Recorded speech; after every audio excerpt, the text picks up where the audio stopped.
Praise lord. దేవాతి దేవునికి వందనాలు.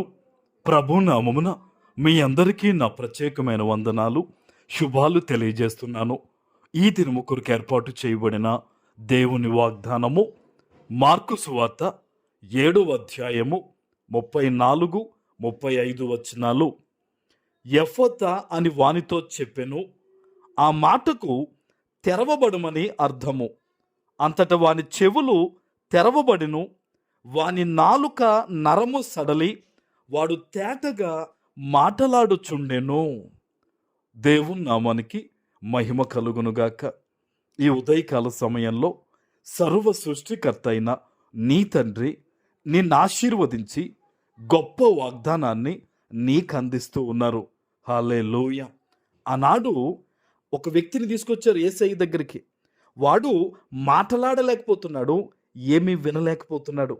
దేవుడు ఆకాశం వైపు కన్నులెత్తి ఆయన మాటను పలికారట. ఎఫ్ఫతా అనే మాటను పలికారట. ఆ మాటకు తెరవబడుము అని అర్థము. ఈరోజు అదే మాటను నీ జీవితంలో దేవుడు నీకు వాగ్దానంగా ఇస్తూ ఉన్నారు. బహుశా నీ జీవితంలో ఆశీర్వాదములన్నీ కూడా మూసుకుపోయి ఉన్నాయేమో, ఆ ద్వారాలు తెరవబట్టలేదేమో. ఏ విషయంలో అయితే నీవు నలిగిపోతూ ఈరోజు తండ్రి నన్ను ఈ విషయంలో ఆశీర్వదించు అని నీవు ప్రార్థన చేస్తూ ఉన్నావో, నిన్ను చూచిన నీ తండ్రి ఇదిగో సమృద్ధికరమైన ద్వారాలు ఆయన తెరవమని ఆజ్ఞాపిస్తూ ఉన్నాడు. అప్పు బాధలతో ఉన్నావు కదా, సమృద్ధి అనే ద్వారాన్ని దేవుడు ఆజ్ఞాపిస్తున్నాడు.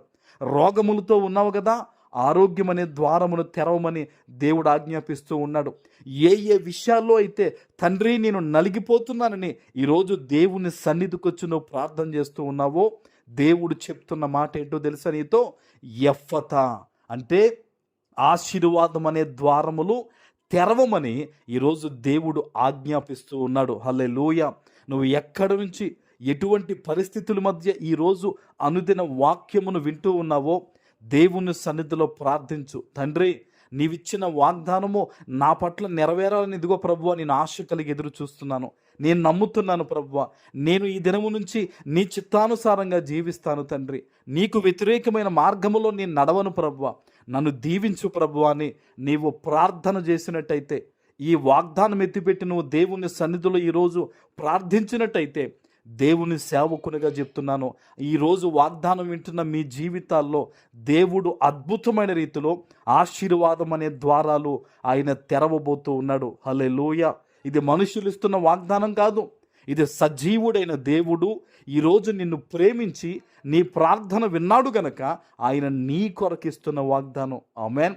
ఆనాడు దేవుడు ఈ మాట పలకగానే ఎంత అద్భుతం ఏంటంటే వాని చెవులు తెరవబడెను. అప్పటిదాకా కూడా ఎవరేం మాట్లాడుకున్నారో పాప అతనికి తెలియదు. అక్కడ నుంచి వాని చెవులు ఏమయ్యంట? తెరవబడ్డాయంట. వాడి నాలుక సడలి ఆ నరాలన్నీ కూడా సర్దుకుని వాడు తేటగా మాట్లాడుచున్నాడట. హల్లెలూయా. ఈరోజు ఈ వాగ్దానం వినే ఈ సమయం దాకా కూడా నీ జీవితంలో అటువంటి పరిస్థితులేమో, కానీ సేవకునిగా దేవుని ప్రేరేపణతో చెప్తున్నాను, ఈ రోజు నుంచి నీ జీవితంలో అనేకమైన ఆశీర్వాదకరమైన ద్వారాలు తెరవబడి అన్నింటా కూడా అన్ని విధాలుగా కూడా యేసు నామంలో నువ్వు ఆశీర్వదించబడబోతూ ఉన్నావు. ఆమేన్. ప్రార్థన చేసుకుందాం. పరిశుద్ధుడా, ప్రేమ కలిగిన తండ్రి మీకు వందనాలు.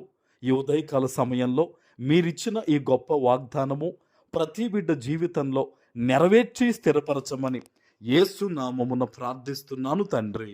ఆమేన్.